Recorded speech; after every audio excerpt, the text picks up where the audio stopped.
إن الحمد لله نحمده ونستعينه ونستغفره ونعوذ بالله من شرور أنفسنا وسيئات أعمالنا من يهده الله فلا مضل له ومن يضلل فلا هادي له أشهد أن لا إله إلا الله وحده لا شريك له وأشهد أن محمدا عبده ورسوله يا أيها الذين آمنوا اتقوا الله حق تقاته ولا تموتن إلا وأنتم مسلمون يا أيها الناس اتقوا ربكم الذي خلقكم من نفس واحدة وخلق منها زوجها وبث منهما رجالا كثيرا ونساء واتقوا الله الذي تساءلون به والأرحام إن الله كان عليكم رقيبا يا أيها الذين آمنوا اتقوا الله وقولوا قولا سديدا يصلح لكم أعمالكم ويغفر لكم ذنوبكم ومن يطع الله ورسوله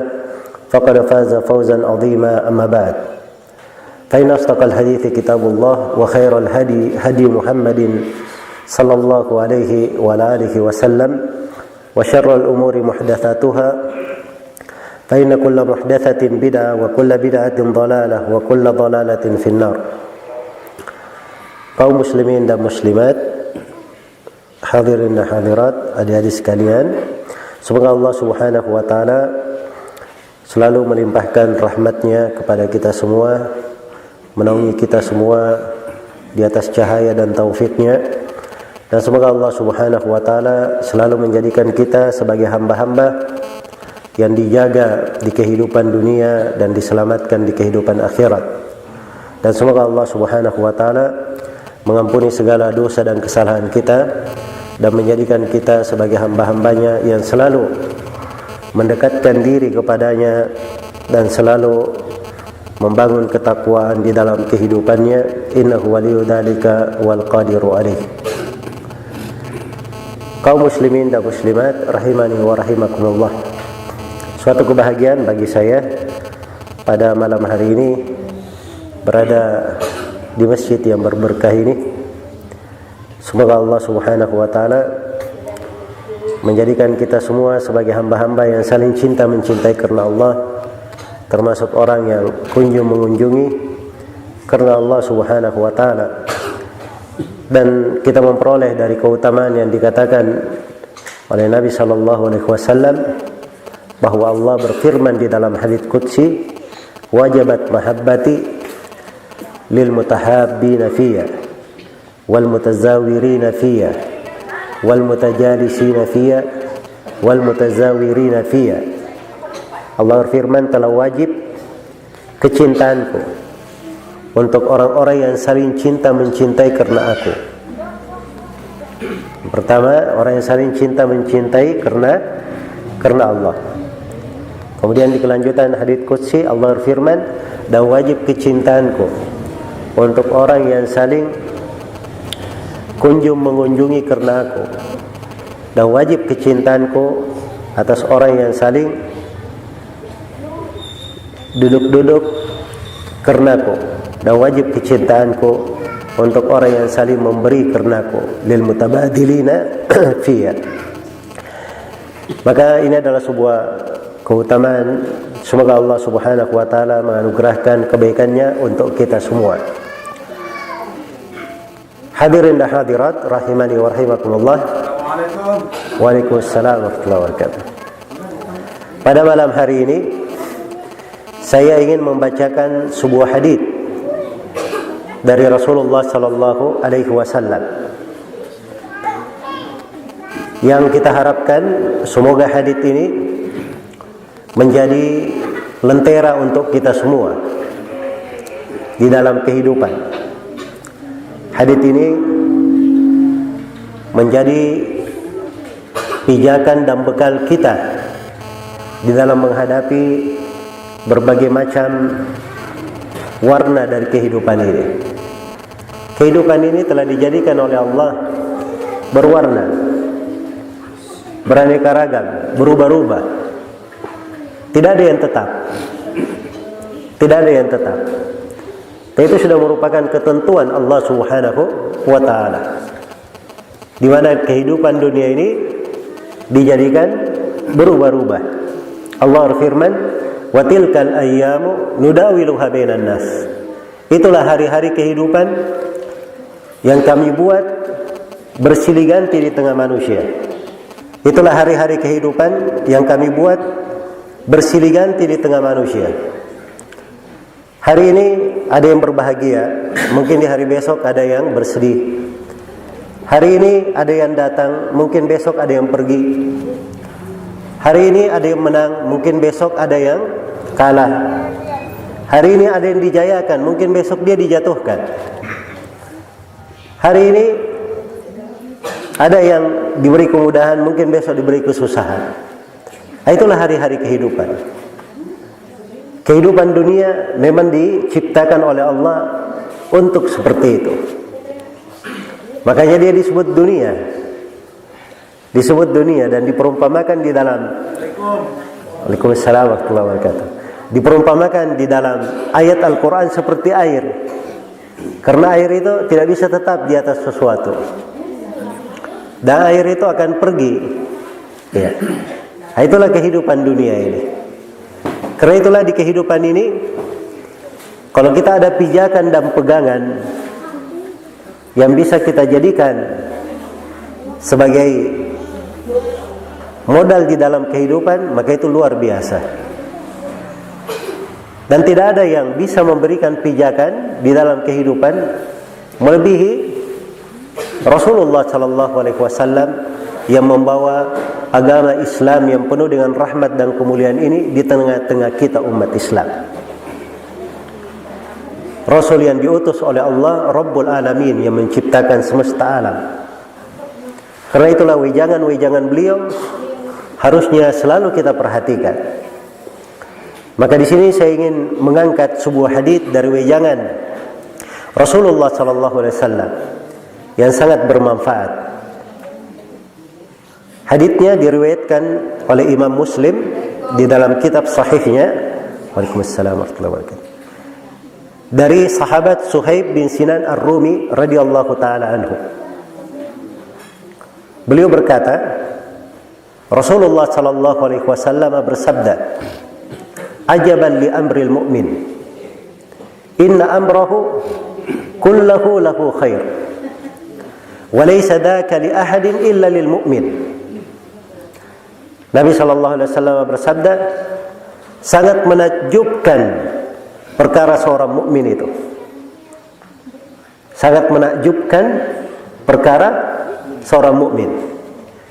Jadi kalau ada yang ingin takjub, mungkin di kehidupan dunia ini kita ada kagum dengan sesuatu, takjub dengan keindahan alam di suatu tempat, takjub dengan kemajuan teknologi, ya. Takjub di dalam berbagai perkara dunia. Ternyata kehidupan seorang mukmin itu lebih menakjubkan. Lebih menakjubkan. Membuat orang terkagum-kagum. Sebenarnya kalau dia perhatikan kehidupan seorang mukmin, orang akan tercengang melihat keindahan kehidupan seorang mukmin ini. Iya. Dan Rasulullah jamin, "Inna amrahu kullahu lahu khair." Di mana perkara seorang mukmin itu semuanya adalah kebaikan untuk dia. Walaysa dzaka li ahadin illa lil mu'min. Dan ini tidak pernah terjadi untuk siapapun kecuali untuk seorang mukmin saja. Jadi kalau mau kehidupan seperti ini, itu ada syaratnya. Ini kehidupan yang dibicarakan, kehidupannya siapa? Seorang mukmin. Jadi syaratnya dia harus apa? Harus beriman. Itu syarat. Cukup dia beriman saja dengan keimanan yang benar, maka Nabi SAW telah menjamin sangat menakjubkan perkara seorang mukmin. Sangat menakjubkan. Bagaimana tidak? Seluruh perkaranya adalah kebaikan. Dia mau di kondisi apa saja, pasti dia dapat kebaikan. Itu seorang mukmin. Dan ini tidak terjadi untuk siapapun kecuali untuk seorang mukmin saja. Tidak terjadi untuk siapapun kecuali untuk seorang mukmin saja. Nah, makanya di sini kalau Nabi ketika menegaskan dari awal sangat menakjubkan perkara seorang mukmin. Kemudian beliau tegaskan ini tidak terjadi kecuali untuk seorang mukmin. Makanya kita perhatikan kata mukmin itu siapa. Nah, kita ini sudah beriman atau belum? Sudah masuk di dalam mukmin atau belum? Nah, ini yang harusnya kita perhatikan. Tapi kita lihat dulu kelanjutan hadits Nabi Shallallahu Alaihi Wasallam. Kata beliau, seluruh perkara mukmin itu adalah kebaikan untuk dia. Walaysa dzalika li ahadin illa lil mu'min. Dan ini tidak pernah terjadi untuk siapapun dari manusia kecuali untuk seorang mukmin saja. Bagaimana itu? Kok bisa seluruh perkaranya baik? Kata Nabi, in asabat husarra syakar fakana khairan lah. Kalau dia ditimpa, kalau dia mendapatkan kesenangan, dia mendapatkan kelapangan, dia bersyukur kepada Allah, maka dapat kebaikan untuk seorang mukmin. Wa in asabat khudarra sabar fakana khairan lah. Dan kalau dia ditimpa oleh hal yang tidak menyenangkan, ditimpa oleh bahaya, maka dia bersabar. Kebaikan lagi yang dia dapatkan. Kebaikan lagi yang dia dapatkan. Iya. Maka di sini kita harus pahami bahwa Allah memberi kepada kita umat Islam ini anugerah yang sangat besar, nikmat yang sangat besar, bahwa kita bisa membuat kehidupan ini di kondisi apapun, di keadaan apapun, kita bisa menjadikannya sebagai kehidupan yang terbaik. Di dalamnya kita bisa meraih berbagai pahala dan kebaikan.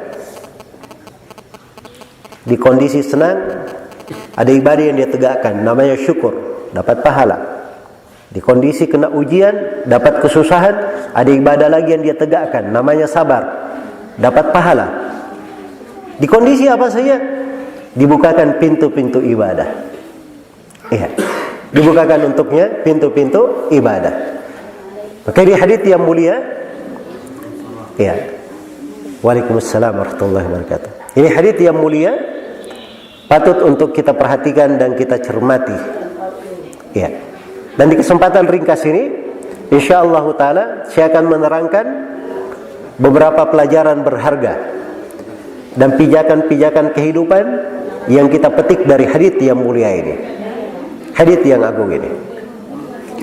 Di awal hadits Rasulullah sallallahu alaihi wasallam bersabda, "Ajaban li amril mu'min." Sangat menakjubkan perkara seorang mukmin itu. Inna amrahu kullahu lahu khair. Segala perkaranya bagi dia adalah kebaikan. Wa laysa dzalika li ahadin illa lil mu'min. Dan ini tidak terjadi untuk siapapun kecuali untuk seorang mukmin. Iya. Maka di sini jemaah sekalian, kita harus ketahui bahwa keimanan itu adalah pokok kebahagiaan. Keimanan adalah pokok apa? Kebahagiaan. Nah, keimanan ini, inilah tujuan kita hidup di atas muka bumi. Bagaimana kita hidup di atas sendi-sendi keimanan ini, berjalan bersama dengan ranting-ranting dan cabang-cabang keimanan. Waalaikumsalam warahmatullahi wabarakatuh. Iya.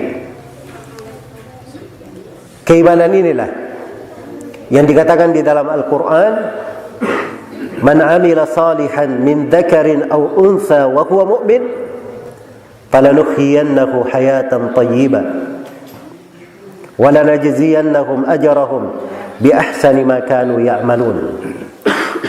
Barang siapa yang beramal salih dari laki-laki maupun perempuan dan dia adalah seorang mukmin, maka Allah jamin kami akan memberikan kepadanya kehidupan yang bahagia, kehidupan yang baik. Itu dijamin oleh Allah.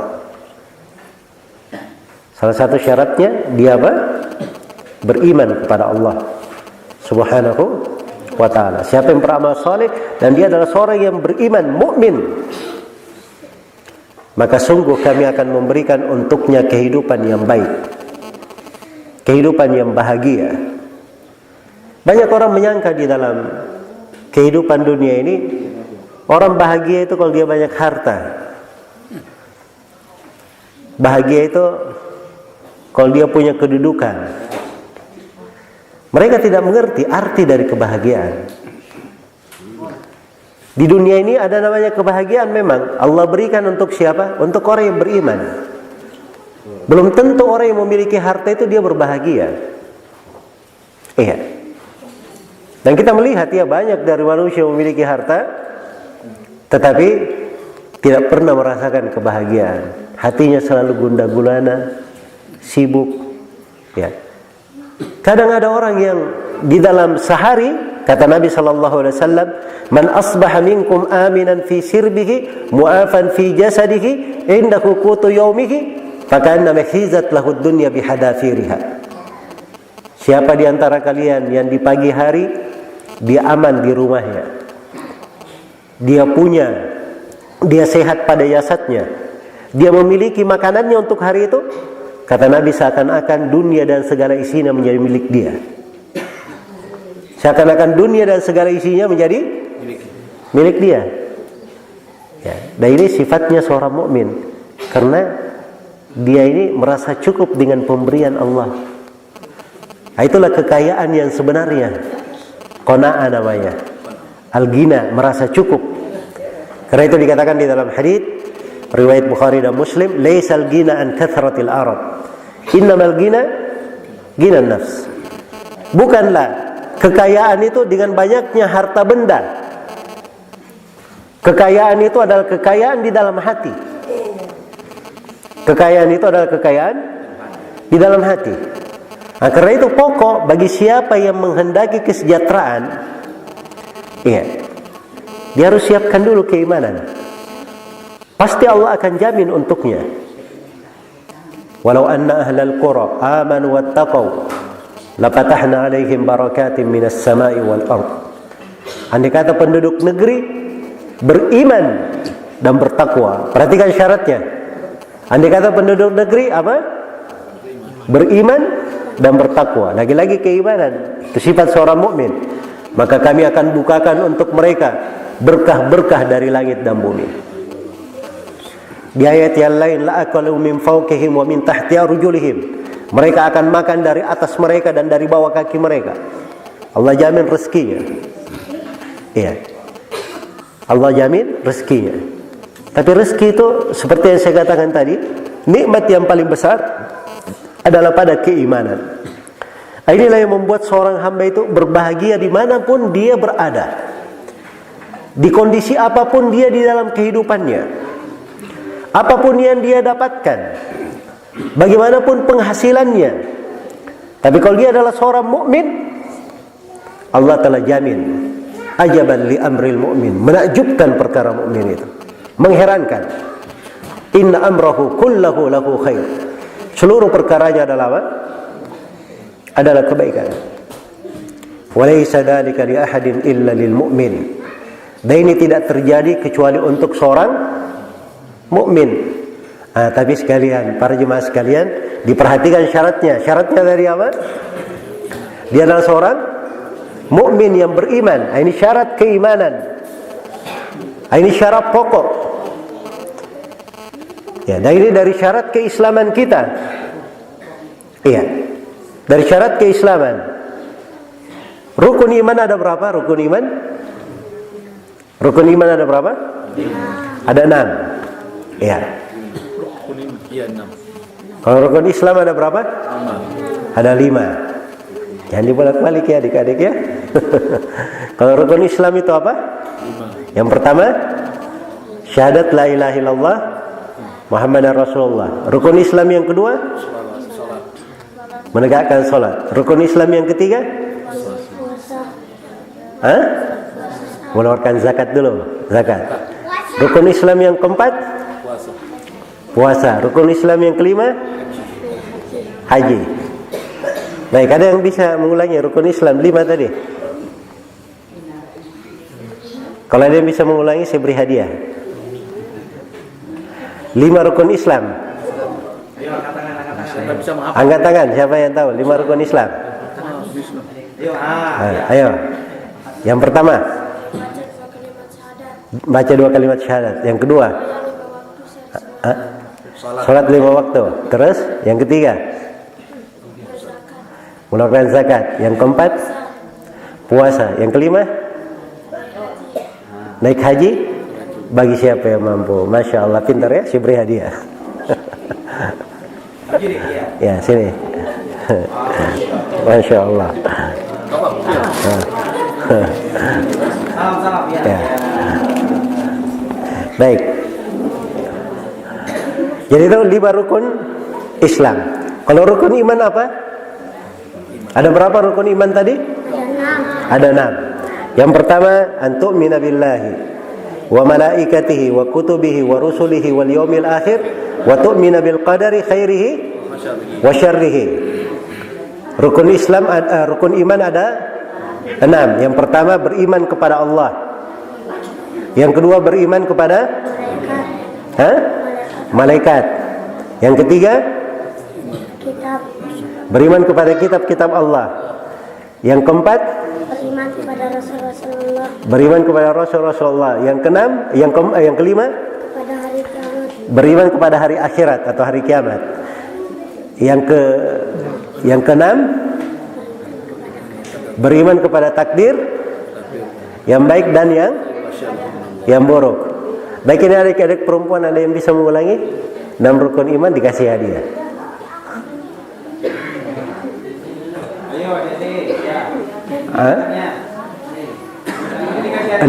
Enam rukun iman. Ada yang bisa sebut 6 rukun iman? Ibu-ibu juga boleh.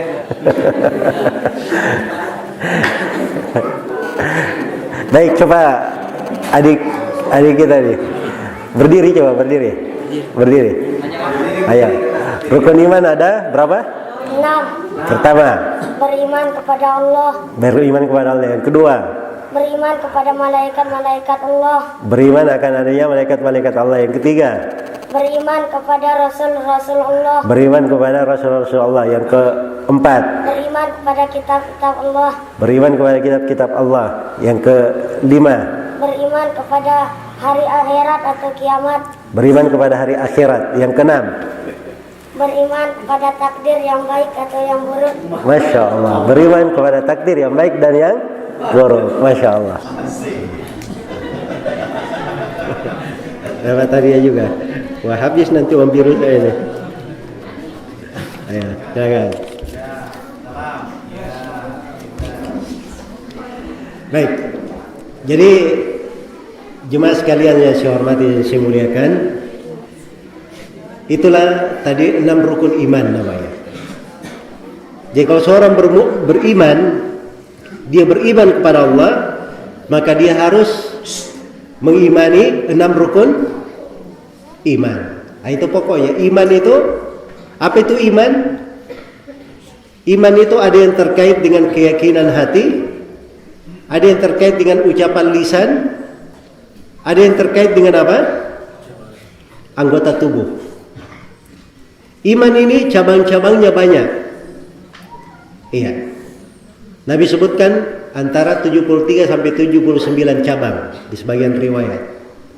Banyak cabangnya keimanan. Sampai kita menyingkirkan gangguan dari jalan saya, itu bagian dari apa? Keimanan. Kita membantu saudara kita mengangkat barangnya, itu bagian dari keimanan. Kita memberi salam kepada saudara kita, itu adalah bagian dari keimanan. Kita cinta kepada saudara kita, itu bagian dari keimanan. Tapi rukun iman itu ada berapa? Ada 6. Itu pokoknya dari keimanan. Ini yang paling asasi yang harus dijaga. Yang pertama, keimanan kepada Allah. Keimanan kepada Allah mencakup 4 perkara. Keimanan kepada Allah mencakup 4 perkara. Yang pertama, kita imani adanya Allah.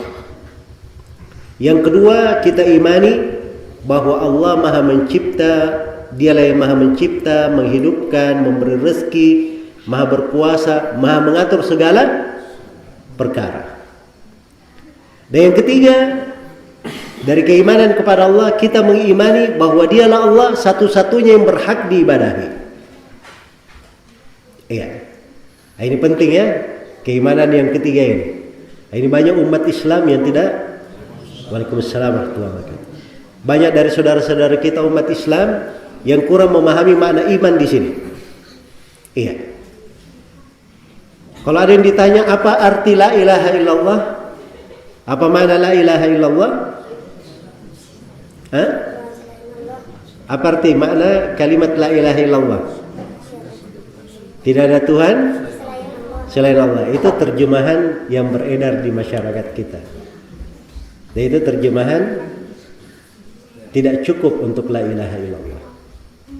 Jika la ilaha illallah artinya tidak ada yang mencipta kecuali Allah, tidak ada yang memberi rezeki kecuali Allah, tidak ada yang menghidupkan dan mematikan kecuali Allah, kaum musyrikin di masa Nabi itu semuanya sudah masuk Islam. Mereka semuanya mengakui Allah yang mencipta, menghidupkan, memberi rezeki. Jadi bukan itu makna la ilaha illallah. La ilaha illallah maknanya la ma'budu bihaqqin illallah. Tidak ada sesembahan yang berhak diibadahi kecuali Allah. Jadi harus kita ketahui apa Islam itu yang dibawa oleh Nabi. Nah, ini banyak yang kita tidak mengerti. Islam yang dibawa oleh Nabi itu adalah bagaimana kita mengikhlaskan seluruh ibadah hanya untuk Allah Subhanahu wa ta'ala. Nah, itulah Islam yang dibawa oleh Nabi. Karena itu kaum musyrikin di masa Nabi tidak mau masuk Islam. Kenapa? Sebab mereka tidak mau hanya Allah yang diibadahi. Mereka mau beribadah kepada Allah, tapi beribadah juga kepada berhala-berhalanya. Nah, itu letak kekafiran mereka di situ. Bukan di dalam masalah mereka tidak mengakui Allah yang mencipta, menghidupkan, memberi rezeki. Mereka akui itu. Jadi letak kesyirikan mereka karena mereka tidak mau mengakui bahwa Allah satu-satunya yang berhak diibadahi. Nah, karena itu seorang Muslim kalau dia berdoa, doanya harus kepada Allah saja. Kalau dia berharap hanya kepada Allah. Dia bernadar, nadarnya hanya untuk Allah. Ya. Nah, ini biasa kita lihat dari saudara-saudara kita umat Islam, ada yang berdoa kepada selain Allah atau tidak? Banyak ya? Ada yang berdoa ke kuburan, ada yang berdoa ke tempat-tempat yang dikeramatkan, ada yang berdoa ke pepohonan, ada yang bernadar ke lembah dan seterusnya. Ya. Nah, ini bukan dari keislaman sama sekali. Keislaman itu ibadah hanya untuk Allah Subhanahu wa ta'ala. Ya. Coba dibayangkan ya, Allah yang memberi rezeki kepada kita, Allah yang menghidupkan kita, Allah yang memberi nikmat kepada kita. Kok bisa kita berdoa kepada selain Allah? Allah yang menguasai langit dan bumi, Dia maha kuat atas segala sesuatu. Kenapa minta kepada penghuni kubur? Ya. Makanya ini syirik ini menjadi dosa yang paling besar. Jangankan kita, para nabi dan para rasul saja, kalau berbuat kesyirikan, hancur seluruh amalannya. Allah telah berfirman di dalam Al-Quran, وَلَقَدْ أُوحِيَ إِلَيْكَ وَإِلَى الَّذِينَ مِنْ قَبْلِكَ لَئِنْ أَشْرَكْتَ لَيَحْبَطَنَّ عَمَلُكَ وَلَتَكُونَنَّ مِنَ الْخَاسِرِينَ. Sungguh kami telah wahyukan kepada engkau Nabi Muhammad dan kepada para nabi sebelum engkau, andai kata engkau berbuat kesyirikan, mempersekutukan Allah di dalam ibadah, maka akan hancur seluruh amalanmu dan engkau akan menjadi orang yang merugi. Ini bayangkan, ini firman Allah kepada Nabi Muhammad dan kepada para nabi sebelum beliau. Kalau berbuat kesyirikan, hancur seluruh amalannya. Ini namanya hak khusus bagi Allah, tidak boleh diberikan kepada siapapun. Jadi ibadah itu hanya untuk Allah. Maka dari keimanan kepada Allah ada namanya kita mengimani bahwa hanya Allah satu-satunya yang berhak untuk diibadahi. Dan itulah makna la ilaha illallah. Kemudian yang keempat dari keimanan kepada Allah, kita imani nama-nama dan sifat-sifat Allah Subhanahu wa ta'ala. Ini betapa indahnya Bapak-bapak dan ibu-ibu sekalian, kita menyebut nama Allah. Allah itu artinya apa? Allah itu artinya yang diibadahi dengan penuh kecintaan, pengagungan dan pembesaran. Kita berdoa kepada nama, kita baca Bismillahirrahmanirrahim. Sudah ada 3 nama Allah di situ. Nama Allah, nama Ar-Rahman dan nama Ar-Rahim. Ar-Rahman dan Ar-Rahim, kalau orang Indonesia kan bilang yang maha pengasih lagi maha penyayang. Nah, itu bahasa Indonesia ya. Pengasih dan penyayang kan sama aja sebenarnya. Ya. Kalau bahasa Arabnya Ar-Rahman dan Ar-Rahim, dua nama ini dari kata rahmat. Dari kata apa? Rahmat. Cuma Ar-Rahman itu rahmatnya lebih luas. Kenapa? Karena ini rahmat mencakup seluruh makhluk, jin dan manusia, kafir maupun mukmin. Orang kafir itu dapat bagian dari rahmat Allah. Kalau tidak dapat rahmat Allah, tidak mungkin dia hidup di atas muka bumi. Tidak mungkin dia minum, tidak mungkin dia makan. Kan begitu? Dia dapat bagian dari rahmat Allah. Ini namanya rahmat yang luas yang terkandung di nama Ar-Rahman. Kalau Ar-Rahim itu rahmat khusus untuk orang-orang yang beriman. Rahmat khusus untuk orang-orang yang beriman. Jadi luar biasa orang-orang yang beriman ini. Iya. Mereka dapat rahmat khusus dari Allah Subhanahu wa taala. Di antara rahmatnya apa yang disebut dalam hadis ini? Orang kadang kalau dia tertimpa musibah, tertimpa ujian, dia menganggap, wah ini saya kena masalah besar, wah ini saya merasa tidak nyaman, wah ini saya sulit di dalam kehidupan. Ya. Karena sebagai orang menyangka seperti itu, tapi dia tidak paham, mungkin di belakang musibah itu Allah menghendaki untuknya berbagai kebaikan. Ada Allah selipkan untuknya berbagai keutamaan. Nah, ini yang perlu kita pelajari. Mungkin di malam ini saya akan terangkan sedikit bagian dari hadis yang kita bacakan. Baik.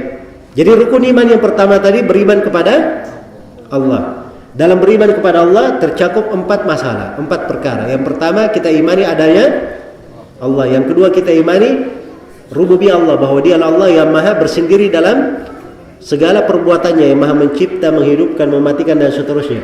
Kemudian yang ketiga kita imani bahwa Dia Allah satu-satunya yang berhak diibadahi. Kemudian yang keempat kita imani nama-nama dan sifat Allah. Ini 4 namanya apa? 4 bentuk keimanan kepada Allah. Semuanya harus masuk dalam rukun yang pertama. Rukun yang kedua beriman kepada adanya para malaikat. Ya, kita imani adanya para malaikat. Nama yang disebutkan nama-namanya kita imani, yang tidak disebutkan namanya juga kita imani. Ya. Para malaikat itu jumlahnya banyak. Para malaikat jumlahnya banyak. Wa la ya'lamu junuda rabbika illahu. Tidak ada yang mengetahui banyaknya tentara Allah kecuali Dia saja. Luar biasa banyaknya malaikat itu, tentara-tentara Allah. Iya. Dan dari keimanan kepada para malaikat, kita mengimani bahwa mereka makhluk dicipta dari cahaya. Allah ciptakan untuk beribadah dan taat kepada Allah Subhanahu wa taala. Yang ketiga, keimanan kepada kitab-kitab. Ya, keimanan kepada para rasul. Keimanan kepada para rasul, kita imani seluruh nabi dan rasul. Semua nabi dan rasul yang pernah diutus kita beriman kepadanya. Dan secara khusus kita umat Islam beriman kepada siapa? Nabi kita Nabi Muhammad sallallahu alaihi wasallam. Nah, kalau misalnya ada yang kafir kepada Nabi Isa, maka dia artinya kafir kepada seluruh nabi dan rasul. Karena rasul ini satu kesatuan. Iya, dibahasakan di dalam hadis mereka seperti bersaudara. Maka kafir kepada satu rasul artinya kafir kepada seluruh nabi dan rasul. Nah, tapi kita umat Islam ada keimanan khusus terhadap nabi kita Nabi Muhammad sallallahu alaihi wasallam. Ini yang ditanyakan untuk kita nanti kelak di kemudian hari di alam kubur. Akan ditanyakan itu. Kelak di kemudian hari di mana? Di alam kubur. Siapa nabi yang diutus kepadamu? Maka kita harus mengenal namanya. Nama nabi kita siapa? Nabi Muhammad. Muhammad bin siapa? Bin Abdullah. Bin Abdullah bin siapa? Bin Abdul Muttalib. Hah? Begitu ya? Nah, itu nama nabi kita Nabi Muhammad sallallahu alaihi wasallam. Baik. Kemudian rukun yang keempat dari rukun keimanan, keimanan terhadap kitab-kitab. Seluruh kitab yang Allah pernah turunkan kita imani. Dari kitab Taurat, Injil, Zabur. Ya. Dan secara khusus kita umat Islam beriman kepada Al-Quran. Dan kita imani bahwa Al-Quran ini sudah menghapus seluruh kitab sebelumnya. Jadi jangan ada lagi yang berkata, kalau begitu saya cari Taurat, Injil. Enggak. Taurat dan Injil sekarang enggak ada lagi yang asli. Ya. Sudah berubah. Kemudian seluruh kandungan Taurat dan Injil itu sudah ada di dalam Al-Quran. Sebab Al-Quran ini wa muhaiminan alaihi. Al-Quran ini sudah mencakup dan menghapus hukum kitab-kitab sebelumnya. Inilah keistimewaan Al-Quran. Ya, sumber petunjuk untuk kita semua. Segala kebaikan dan keselamatan ada di dalam Al-Quran. Ada di dalam Al-Quran. Karena itulah Al-Quran ini siapa yang menghafalnya maka dia menjadi orang yang paling baik.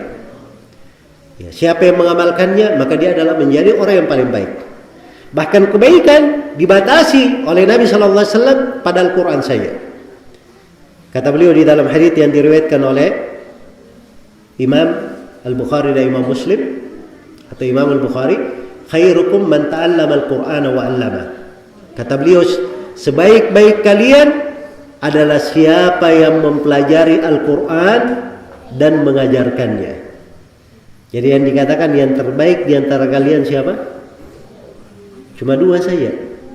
Yang mengajarkan Al-Quran, terus apa? Yang mengajarkannya. Jadi kalau dia tidak mengajarkan, jadilah yang mempelajarinya. Iya. Siapa yang mengajarkan Al-Quran dan mempelajarinya? Kita harus mempelajari kalau tidak mengajarkannya. Inilah fungsinya, dan ini kebaikannya kita duduk-duduk di masjid. Kita dibacakan ayat-ayat Al-Quran, kita kaji, ya. Maka kita akan menjadi orang yang terbaik di sisi Allah Subhanahu wa ta'ala. Ya. Nabi pernah bertanya kepada para sahabat, siapa di antara kalian yang pergi di suatu kegiatan, di suatu pekerjaan, terus dia pulang, dia dapat hadiah 1 ekor unta, atau 2 ekor unta, atau 3 ekor unta. Ya, kira-kira yang hadir di sini kalau misalnya ada sebuah pekerjaan ringan begitu, terus hadiahnya 1 ekor unta, tertarik atau tidak? Bagaimana ibu-ibu? Tertarik atau tidak? Pasti tertarik. Pekerjaannya ringan, hadiahnya 1 ekor unta, tertarik atau tidak? Tertarik. Ya, sangat tertarik ya. Tertarik. Masya Allah.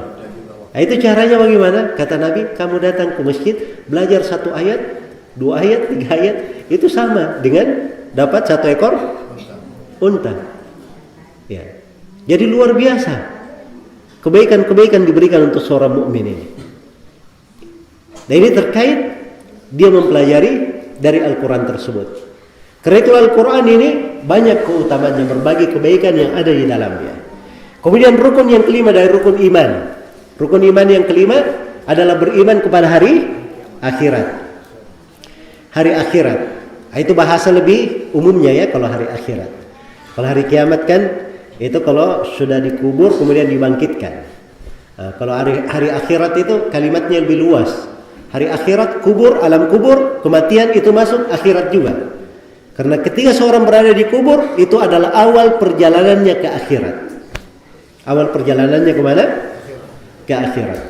Jadi hari akhirat ini kita wajib imani dari sakaratul maut. Iya. Kita semua ini yang hidup pasti akan mati. Kematian itu banyak sebabnya. Kematian banyak sebabnya. Ada yang mati ditabrak, ada yang mati sakit, ada yang mati di jalan, ada yang mati di atas tempat tidur, ada yang mati dalam keadaan dia bermain, ada yang mati dalam keadaan dia lalai. Ya. Jenis kematian itu beraneka ragam, tapi yang namanya mati cuma satu, semuanya akan mati. Jelas ya? Semuanya akan mati, suka atau tidak suka, siap maupun tidak siap. Semua dari kita pasti akan mati. Karena Allah Subhanahu wa taala sudah membuat kepastian, tidak ada yang bisa merubahnya. Kullu nafsin dha'iqatul maut, tsumma ilaina turja'un. Setiap jiwa pasti akan merasakan kematian. Dan kalian semua akan kembali kepada kami. Nah, inilah bagian dari keimanan kepada hari akhirat. Kita imani itu. Karena kita mukmin beriman kepada hari akhirat, makanya kita bersiap. Harus ada persiapan untuk menghadapi sakaratul maut. Iya. Bagaimana seorang itu bisa berucap syahadat la ilaha illallah ketika ruhnya dicabut. Kemudian ketika dia masuk di dalam kubur, ada malaikat Munkar dan Nakir bertanya nanti. 3 pertanyaan saja. 3 pertanyaan saja. Munkar dan Nakir bertanya. Pertanyaan yang pertama, Coba kita jawab. Pertanyaan yang pertama. Kalau ditanya oleh Munkar dan Nakir, pertanyaan yang pertama, man rabbuka? Siapa Rabb yang kamu ibadahi? Apa jawabannya? Allah. Kalau ditanya oleh Munkar dan Nakir, man hadzal ladzi ursila ilaik? Siapakah nabi yang diutus kepadamu? Apa jawabannya? Nabi Muhammad sallallahu alaihi wasallam. Pertanyaan yang ketiga, kalau ditanyakan di alam kubur, madinuka, apa agamamu? Maka kita jawab apa? Islam adalah agamaku. Masya Allah. Semoga kita tetap menjawab dengan mudah seperti ini di alam kubur. Tapi perlu diketahui, di alam kubur itu ada yang ditanya 3 pertanyaan, dia tidak bisa menjawab. Dia berkata apa? Ha la adri. Sami'tu an-nasa yaquluna syai'an faqultuhu. Dia berkata, saya tidak tahu. Saya hanya mendengar manusia berucap sesuatu, akhirnya saya ikut-ikutan mengucapkannya. Nah, ini yang ikut-ikutan ini tidak bisa menjawab di alam kubur. Walaupun sekarang misalnya dari dahulu kita sudah hafal, tapi cuma ikut-ikutan saya, disebutkan ada yang tidak bisa menjawab. Ya. Ini agama kita tidak terkait dengan ucapan lisan, dia harus terkait dengan keyakinan juga. Itu yang kita amalkan di dalam kehidupan kita. Kita amalkan di dalam kehidupan kita. Maka harus ada kesadaran, keimanan kepada hari akhirat. Kita bersiap untuk hal tersebut. Jadi kalau ingin menjawab siapa Allah, kita pelajari. Ya. Bahwa Allah satu-satunya yang berhak diibadahi. Ya. Kita harus pelajari, kita harus ikhlas karena Allah Subhanahu wa taala. Kita harus pelajari bahwa cinta itu semuanya hanya kepada Allah Subhanahu wa taala. Dan kita harus pelajari bahwa kecintaan kepada Allah Subhanahu wa taala itu tidak boleh disertai dengan keraguan. Ya. Nah, ini semuanya dari ketentuan-ketentuan. Kemudian yang paling pokoknya lagi, kalau dia mengatakan Allah yang dia ibadahi, tidak boleh dia persekutukan Allah di dalam hal apapun. Ya, kalau dia berkata Allah yang saya ibadahi, tapi kerjaannya menyembah kuburan, berdoa kepada penghuni kubur, datang ke tempat-tempat yang dikeramatkan, bergantung kepada selain Allah, nah ini pasti tidak bisa menjawab di alam kubur. Itu dipastikan. Maka harus dimurnikan hanya untuk Allah Subhanahu wa taala semata. Inilah agama. Islam ini dibawa oleh Nabi sallallahu alaihi wasallam agama. Iya. Ada prinsipnya, ada dasar-dasarnya, ada hal yang harus kita jaga, kita pertahankan. Walaupun seluruh manusia menyelisih kita. Nah, itu kan Nabi kita. Ketika beliau bawa la ilaha illallah, dimusuhi oleh kaum Quraisy, sampai kerabatnya yang terdekat mengusuhi beliau. Tapi beliau bersabar, mendakwakannya, menyampaikannya.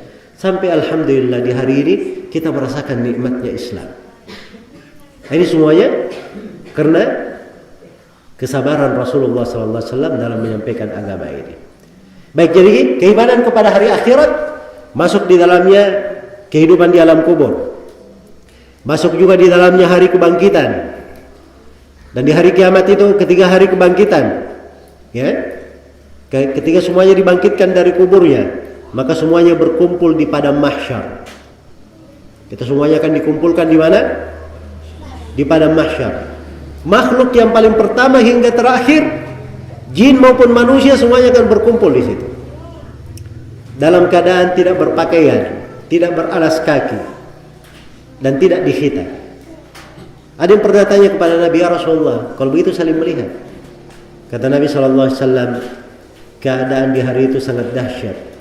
Mereka tidak ada yang berpikir untuk saling melihat. Ini hari akhirat namanya. Di hari akhirat ini ada penantian di padang mahsyar. Satu harinya seperti 50.000 tahun. Matahari didekatkan di atas kepala hanya sejarak sejengkal atau sejarak semil saja. Iya. Kemudian di padang mahsyar itu ada telaga Nabi sallallahu alaihi wasallam. Telaga Nabi ini yang minum di situ cuma umatnya saja.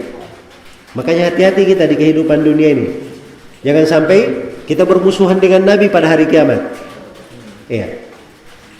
Jangan sampai kita bermusuhan dengan Nabi pada hari kiamat. Karena di hari kiamat ini di padang mahsyar ketika manusia semuanya kehausan, menunggu satu hari seperti 50.000 tahun.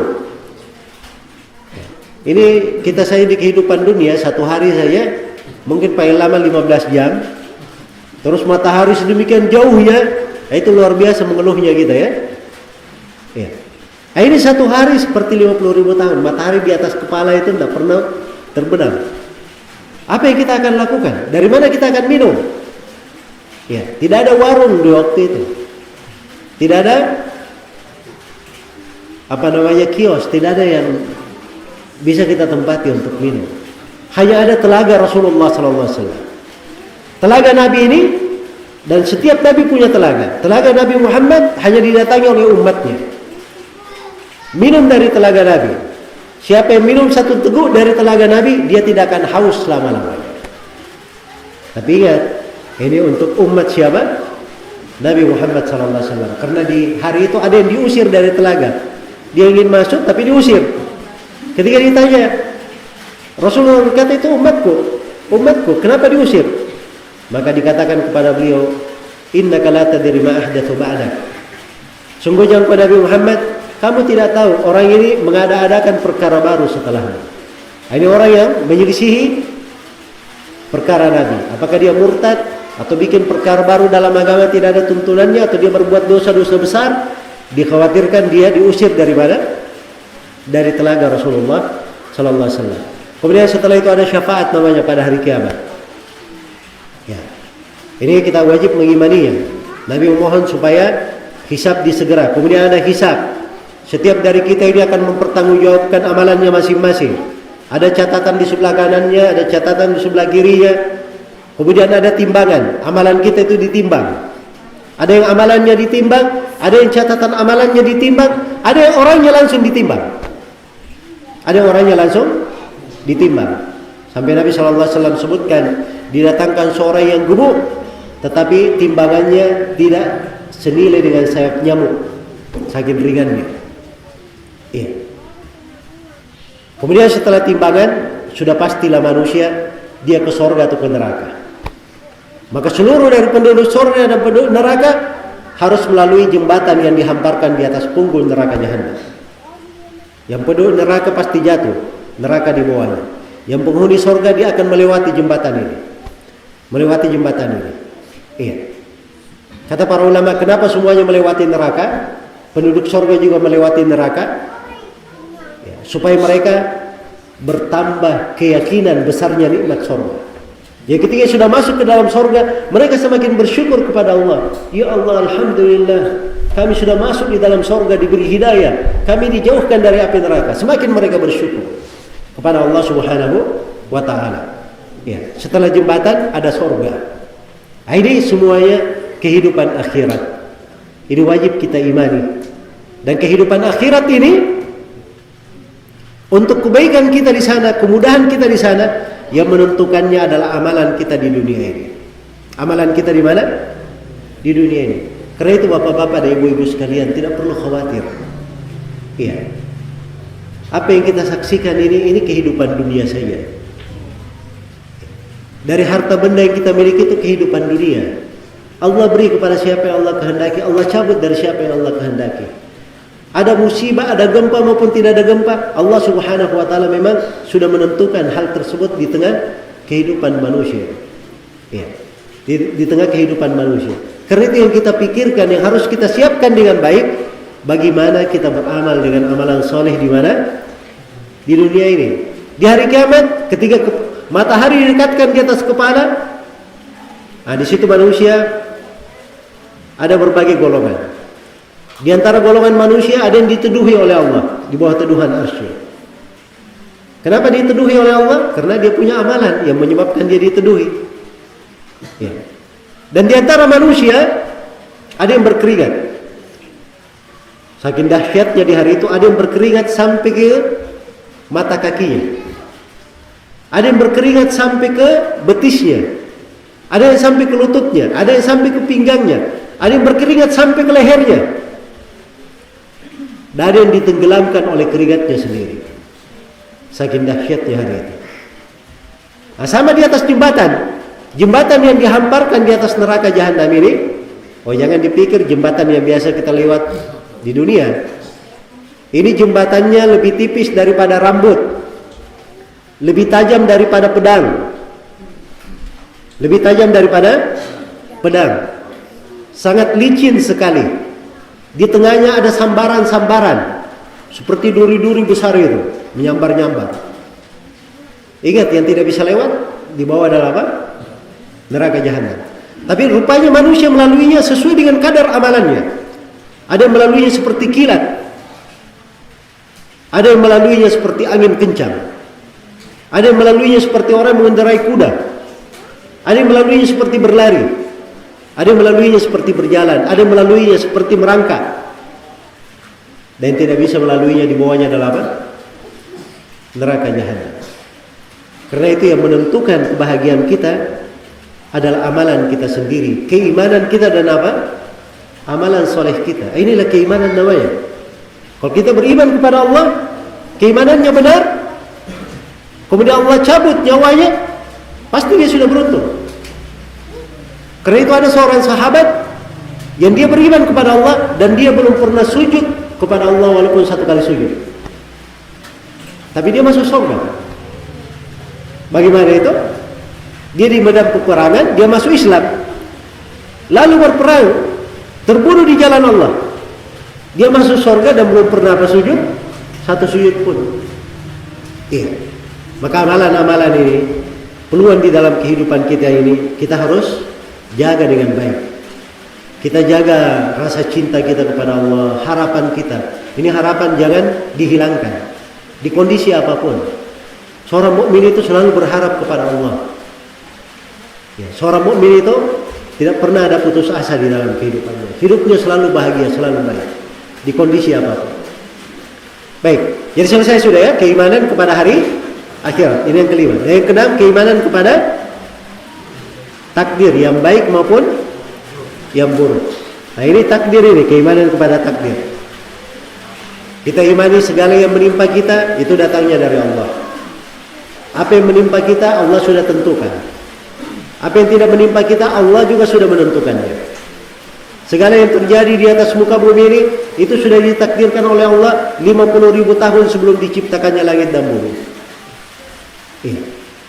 Jadi kita imani seluruh hal tersebut. Dan kalau kita beriman kepada takdir Allah, enak kehidupan itu. Menjadi sangat nikmat sekali untuk seorang hamba. Iya. Baik. Jadi ini 6 rukun iman namanya. 6 rukun iman. 6 rukun iman inilah yang menjadi dasar seorang itu dikatakan sebagai seorang mukmin. Iya. Apabila dia memiliki 6 rukun iman ini dan mengamalkan dari cabang-cabang keimanan yang lainnya, maka insyaallah taala akan semakin tinggi keimanannya. Keimanan itu berjenjang-jenjang dan bertingkat-tingkat. Keimanan bisa bertambah dan bisa berkurang. Bertambah dengan ketaatan, berkurang dengan apa? Dengan kemaksiatan. Ya, makanya ini kesempatan dan peluang untuk kita semua di dalam kehidupan ini. Bagaimana kita menjadikan kehidupan kita ini penuh dengan keimanan. Baik, saya ulangi haditsnya tadi yang saya bacakan. Rasulullah sallallahu alaihi wasallam bersabda, "Ajaban li amril mu'min. Inna amrahu kullahu lahu khair." Sangat menakjubkan perkara seorang mukmin itu. Seluruh perkaranya adalah kebaikan bagi dia. Walaysa dzalika li ahadin illa lil mu'min. Dan ini tidak terjadi kecuali untuk seorang mukmin saja. Iya. Jadi bapak-bapak dan ibu-ibu sekalian, seorang mukmin itu kehidupannya adalah kehidupan yang paling baik. Kehidupan yang paling bahagia. Dia di kondisi apapun selalu dapat kebaikan. Bayangkan, kata Nabi, in asabatku sarra syakar, fakana khairan lah. Kalau dia ditimpa oleh kelapangan, dilimpa oleh kemudahan, dia dapat kemudahan, ya, maka dia bersyukur. Karena syukurnya dia dapat kebaikan. Kalau dia ditimpa oleh ad-dharra, ditimpa oleh bahaya, ditimpa oleh kesusahan, maka dia bersabar. Maka dengan kesabarannya ini, maka ada khairan lah. Dia dapat kebaikan. Maka hidup itu alhamdulillah untuk seorang mukmin itu indah sekali. Tidak ada yang perlu dia khawatirkan. Di kondisi kita senang, kita bersyukur dapat pahala. Di kondisi kita tertimpa ujian, kita bersabar, kita dapat apa? Pahala lagi. Ini penyebutan dua pintu ketaatan namanya. Ini namanya dua pintu apa? Pintu ketaatan. Pintu ketaatan itu banyak. Pintu ketaatan itu banyak. Ada orang yang tertimpa ujian misalnya. Akhirnya dia semakin besar rasa takutnya kepada Allah. Ini kan rasa takut kepada Allah, ibadah lagi. Dapat lagi dia kebaikan. Dia tertimpa ujian kepada Allah. Akhirnya dia tahu bahwa hanya Allah yang bisa mengangkatnya. Dia hanya berharap kepada Allah. Ini rasa harapan, ibadah lagi. Dia tertimpa ujian, dia selalu berdoa kepada Allah. Dapat kebaikan lagi, karena doa adalah apa? Doa adalah ibadah. Allah cinta kepada hamba-hambanya yang berdoa. Iya. Dia kena ujian, dia ridha dengan ujian itu. Dia ridha. Ini dia dapat pahala lagi. Ridha itu pintu lagi dari pintu ketaatan. Jadi ingat ya, pintu ketaatan itu banyak. Ini yang kita lemah di tengah umat Islam ini. Banyak dari umat Islam itu mereka pahamnya pintu ketaatan itu cuman amalan-amalan fisik saja, bacaan-bacaan zikir saja. Ya. Cuman sholat sunnah, puasa dan seterusnya. Dia banyak baca zikir. Ada amalan-amalan ketaatan itu letaknya di dalam hati. Iya. Dan itu besar sekali pahalanya di sisi Allah. Seperti itu tadi, rasa harapan, rasa takut, rasa cinta kepada Allah. Dia rindu kepada Allah Subhanahu wa taala, berjumpa dengannya, bertawakal kepada Allah Subhanahu wa taala, bersandar hanya kepada Allah. Ya. Demikian pula dia ridha terhadap ketentuan Allah Subhanahu wa taala. Jadi seorang mukmin itu di segala keadaannya dia pasti dapat kebaikan. Jadi ini kaidah dalam hidup kita. Kaidah dalam hidup kita bahwa seorang mukmin di kondisi apapun dia pasti di atas apa? Di atas kebaikan. Tapi kalau dia mengetahui apa? Lahan-lahan ketaatan itu. Kan tadi lahan ketaatannya ada kan?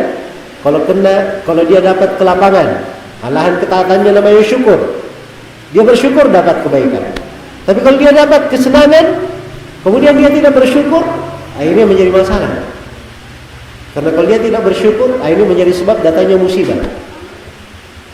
Jadi sebab datangnya apa? Musibah. Karena itu berbagai umat dibinasakan karena mereka tidak mensyukuri nikmat-nikmat Allah. Tidak mensyukuri nikmat-nikmat Allah. Maka di kondisi kita ini sedang menghadapi ujian-ujian dan cobaan, syukur itu harusnya selalu kita perbaiki lagi. Kita perbanyak syukuran kepada Allah. Dengan karunia dan apa saja yang kita dapatkan, kita bersyukur kepada Allah Subhanahu wa taala. Ujian itu pernah menimpa para nabi dan para rasul, bukan menimpa kita saja. Pernah menimpa para nabi dan para rasul. Nabi kita Nabi Muhammad sallallahu alaihi wasallam pernah diboikot beberapa bulan. Nabi kita pernah diusir dari negerinya, hilang dari rumahnya, dari tanahnya, dari harta yang belum miliki, kampung halamannya dia tinggalkan. Ini kan ujian kan? Kita belum pernah tertimpa ujian seperti ini. Alhamdulillah. Kita belum pernah mengenal ujian yang menimpa Nabi Ayub. 18 tahun diuji Nabi Ayub dengan penyakit yang mengenai seluruh badannya. Hanya lisan dan hatinya saja yang tidak kena penyakit itu. Sampai dikatakan itu belatung-belatung lompat-lompat di daging beliau. 18 tahun kena ujian. Ditinggalkan oleh seluruh keluarganya. Kecuali istrinya saja yang sabar merawatnya. Ya. Kita belum pernah kena ujian yang menimpa Nabi Musa, Nabi Isa, Nabi Zakaria, dan para nabi. Ya. Ujian-ujian ini menimpa orang-orang salih. Apakah Allah tidak cinta kepada mereka? Jawabannya tidak. Mereka adalah makhluk yang paling dicintai oleh Allah. Karena itu ujian itu kadang Allah bukakan di situ pintu kebaikan untuk hamba. Ada lahan ketaatan. Karena itu kata para ulama, pada saat ujian itu paling sedikit ada 3 lahan ketaatan. Nah, ini diambil kaidah ya, sebagai pijakan kehidupan kita di atas muka bumi ini. Jadi saya ulangi, kalau seorang hamba tertimpa ujian dan cobaan, paling tidak ada berapa lahan ketaatan? Ada 3 lahan ketaatan. Paling tidak. Dia lihat di mana dirinya dari 3 lahan ketaatan ini. Dan ini 3 tingkatan. 3 tingkatan. Yang lainnya lebih tinggi daripada yang sebelumnya. Jadi ada 3 lahan ketaatan. Yang pertama ada namanya sabar. Ini lahan ketaatan yang pertama. Lahan ketaatan yang kedua ada namanya ridho. Lahan ketaatan yang ketiga ada namanya syukur. Jadi 3 lahan ketaatan. Ya, kalau kita kan biasanya kenalnya cuma berapa? 1 saja. Kena ujian kita apa? Sabar. Nah, ini sekarang saya perkenalkan ada 3 lahan ketaatan, paling sedikitnya. Ya. Apa itu sabar? Sabar itu dia menahan dirinya, tidak berkeluh kesah. Kalau jiwanya tidak senang, jiwanya misalnya sedih, maka dia tahan supaya tidak berontak. Dia tahan lisannya jangan berucap tidak baik. Dia tahan badannya jangan melakukan perkara yang tidak bagus. Dia pukul badannya, dia robek bajunya. Ya. Dia tahan dirinya jangan meraung-raung, tapi dia sabar. Nah, ini derajat yang paling pertama dan ini derajat wajib. Siapa yang kena ujian dia wajib di atas sabar. Ya. Kalau dia tidak sabar, maka itu namanya berubah judulnya. Kalau kita kena ujian, ini kan kena musibah namanya kan? Kalau kita tidak sabar judulnya berubah menjadi musibah di atas musibah. Jadi musibahnya 2 kali. Sudah kena ujian, tidak sabar lagi, dapat musibah lagi namanya. Sudah jatuh kena tangga lagi. Nah, itu kalau tidak sabar seperti itu. Tapi kalau kena ujian terus dia sabar, nah ini ujiannya menjadi nikmat bagi dia. Ini namanya sabar. Jenjang pertama. Jenjang kedua lebih di atasnya lagi. Namanya ridha. Namanya apa? Ridha. Ridha itu apa? Ridha itu dia terima secara tulus. Hatinya sama sekali tidak ada keluh kesah. Tidak ada yang memberontak di hati. Itu ridha. Makanya dia lebih tinggi. Kalau sabar kan jenjangnya masih di bawah. Hatinya ini berontak cuma dia tahan. Ya. Tapi kalau ridha tidak. Tidak ada pemberontakan di hatinya. Dia pasrah, dia tulus. Dia terima semuanya. Dia terima semuanya. Kadang berlinang air matanya itu nggak ada masalah. Lumrah manusia menangis. Ya, Nabi ketika meninggal anaknya Ibrahim dari istrinya yang bernama Maria Qutbiyah, ketika anaknya Ibrahim meninggal, Nabi menangis. Tapi beliau berkata, saya tidak berucap kecuali apa yang membuat Allah ridha. Ya. Jadi tangisan itu nggak ada masalah. Tapi jangan sampai keluar di lisan kalimat-kalimat yang menunjukkan dia tidak ridha. Akhirnya yang berbahaya. Kemudian yang ketiga ada lagi lebih tinggi di atasnya. Ya. Ini bukannya dia menahan, dia lihat musibah ini malah dia bersyukur. Malah dia bersyukur. Ini jenjang lebih tinggi. Kok bisa kena musibah dia bersyukur? Ini yang perlu kita pelajari malam ini secara ringkas. Saya berikan. Ini jenjangnya para nabi dan para rasul. Karena itu dikatakan di dalam hadis, kanu yafrahuna bil bala kama tafrahuna bir raha. Para nabi itu bergembira dengan ujian seperti kalian bergembira dengan kesenangan. Kalau kita masya Allah ya, bangun rumah masya Allah senang sekali. Ya, dapat mobil masya Allah gembira dapat nikmat. Kan gitu. Kena musibah kadang kita sedih. Rumahnya terbakar kadang sedihnya berhari-hari. Kan begitu. Tapi kalau para nabi kena ujian, malah kena ujian terlihat semakin gembira mereka. Kenapa? Nah, ini sih rahasia yang perlu kita tahu. Karena di belakang ujian dan cobaan itu, di belakangnya Allah buat berbagai hikmah untuk seorang hamba. Hikmah-hikmah ini kalau diketahui, maka ini yang membuat kita harusnya bersyukur kepada Allah. Kena ujian, bersyukur. Bayangkan ya, kalau orang kena musibah dia bersabar, kan dapat pahala. Kita harusnya bersyukur atau tidak? Bersyukur. Ketika dia kena ujian, ya, ujian ini pada hartanya, pada anak-anaknya, pada kehormatannya, ini penggugur dosanya. Membuat dia berjalan di atas muka bumi tidak menyandang dosa pun karena kena ujian. Kita harusnya bersyukur atau tidak? Kita bersyukur. Kan begitu. Ketika kita kena ujian, kita akhirnya kenal ibadah, rajin ke masjid. Kemudian kita selalu berdoa kepada Allah. Tadinya kita jauh dari Allah, semakin dekat kepadanya. Ini nikmat atau bukan? Nikmat, harusnya kita syukuri. Ya kan? Dan banyak lagi manfaat-manfaat dan faedah di belakang ujian dan cobaan tersebut. Baik, ini waktunya sudah lewat waktu sholat isya. Dan saya berterima kasih atas kesempatan yang telah diberikan, perhatiannya dari bapak-bapak, ibu-ibu sekalian dan adik-adik sekalian. Semoga Allah Subhanahu wa taala menganugerahkan kepada kita semua segala kebaikan di kehidupan dunia ini. Selalu mewarnai kehidupan kita, menerangi kehidupan kita dengan rahmat, taufik dan petunjuknya. Dan saya bermohon kepada Allah Subhanahu wa taala yang mengumpulkan kita di tempat ini, semoga Allah Subhanahu wa taala melipat gandakan pahala untuk kita semua di dalam segala keadaan yang kita lalui dalam kehidupan ini. Dan semoga Allah Subhanahu wa taala yang telah mempertemukan kita di masjid ini dalam suasana ketaatan, semoga Allah Subhanahu wa taala mempertemukan kita semua kelak di kemudian hari di surganya yang penuh dengan kenikmatan. Innahu waliyyu dzalika wal qadiru alaihi wallahu taala alam. Dan saya mohon maaf atas segala macam kekurangan. Subhanakallahumma wa bihamdik asyhadu an la ilaha illa anta astaghfiruka wa atubu ilaik. Walhamdulillahi rabbil alamin. Wassalamualaikum warahmatullahi wabarakatuh.